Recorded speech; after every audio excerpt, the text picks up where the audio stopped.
नमस्कार।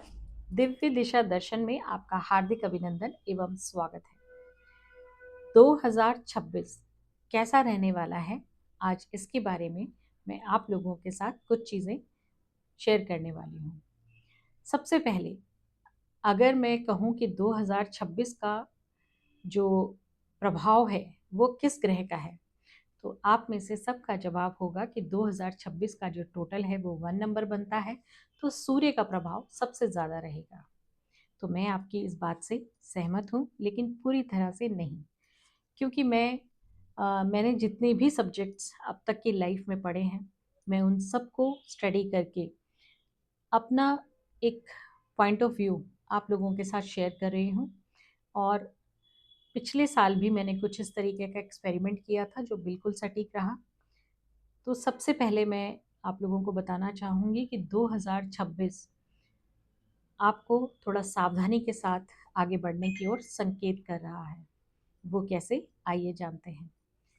2026 को जब आप टोटल करेंगे तो 1 नंबर बनेगा, और 26 को जब टोटल करेंगे तो नंबर 8 बनेगा। वैदिक ज्योतिष के अनुसार सूर्य और शनि इसको कहते हैं। न्यूमरोलॉजी में भी 1 नंबर सूर्य का है और 8 नंबर शनि का है।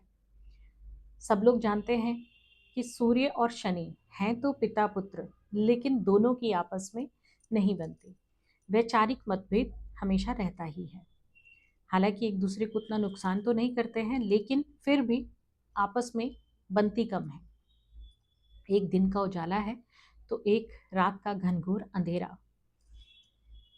लाल किताब ज्योतिष जो है वो मसनूई ग्रह के ऊपर भी काम करती है। तो मैंने 2025 को भी कुछ इसी तरह से प्रिडिक्ट किया था, और 2026 को भी मैं इसी तरह से कुछ प्रिडिक्ट कर रही हूँ। 2026 का टोटल 1 और 26 का टोटल 8, यानी सूर्य शनि। तो सूर्य और शनि लाल किताब के अनुसार जब मिलते हैं तो दो नए ग्रहों का जन्म होता है। एक होता है नीच मंगल और दूसरा होता है नीच राहु। तो मुझे ऐसा लगता है कि 2026 जो है वो बहुत ही सावधानी से चलने वाला वर्ष होना चाहिए, क्योंकि मंगल जब नीचता पर आता है या राहु जब नीचता पर आता है तो बहुत सारी प्रॉब्लम्स क्रिएट हो सकती हैं, जिनमें प्राकृतिक आपदाएं, अगर मैं मंगल की बात करूं तो भूकंप, आगजनी की घटनाएं, दुर्घटनाएं, लड़ाई झगड़ा, हॉस्पिटलाइजेशन, ये सब मंगल क्रिएट कर सकता है। और राहु तो कहना ही क्या। राहु जो है वो भ्रम की स्थिति पैदा करेगा। साइबर क्राइम जो है वो भी ज़्यादा होने के चांसेस बनेंगे। लूट पाट और एक दूसरे को धोखा देना, ये भी 2026 में मुझे लगता है कि काफ़ी हद तक बढ़ सकता है। और जब प्रॉब्लम होती है तो सोल्यूशन भी निकल आता है। जैसे जब आप बीमार होते हैं तो डॉक्टर के पास जाते हैं, डॉक्टर आपको एग्जामिन करता है, कुछ टेस्ट लिखता है और उसके अकॉर्डिंग बता देता है कि ये प्रॉब्लम है और इसका ये सोल्यूशन है। तो ऐसे ही जैसे मैंने कहा कि मैं एक्सपेरिमेंट करती रहती हूँ, तो ये मेरा मत है कि ऐसा 2026 में हमें थोड़ा सा सावधान रहना चाहिए, क्योंकि नीच मंगल और नीच राहु ज़्यादा प्रभावशाली रहेंगे बजाय सूर्य के। 1 और 8 अगर देखा जाए ज्योतिष के अनुसार तो मंगल की राशि है। मंगल मैंने बताया कि नीच भी हो रहे हैं, तो सोल्यूशन भी यही है। अगर समस्या है तो समाधान भी यहीं से ही निकलेगा। अब बात करते हैं समाधान की, कि समाधान क्या होना चाहिए। मंगल नीच हो रहे हैं, लेकिन यदि आप सब लोग हनुमान चालीसा का पाठ, इसमें दो चीज़ें हैं।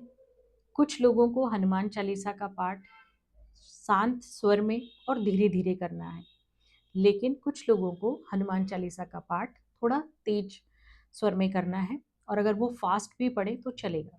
अब ये कौन से लोग हैं?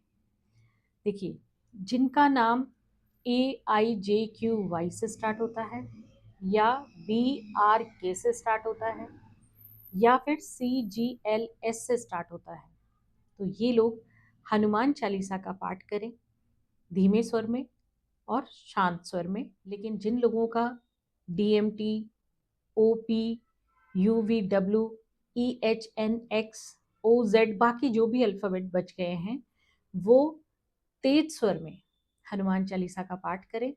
और अगर ये लोग फास्ट भी पढ़ना चाहते हैं तो पढ़ सकते हैं। बचाने वाला भी मंगल और मारने वाला भी मंगल, यानी कि अगर आपने हनुमान जी के दर्शन किए, हनुमान चालीसा का पाठ किया या फिर सुंदरकांड का पाठ किया, तो 2026 आपके लिए कुछ फ्रूटफुल हो सकता है। अदरवाइज 2026 में बहुत सी परेशानियां, मुझे ऐसा लगता है कि बढ़ सकती हैं। अगर आप लोग ये छोटा सा उपाय अगर करते हैं तो आपको इसका पॉजिटिव रिजल्ट देखने को मिलेगा। इसके अलावा वैदिक ज्योतिष के अनुसार किन किन लग्न वालों को किस बात का ध्यान रखना है, इस पर भी जल्दी ही बात करते हैं।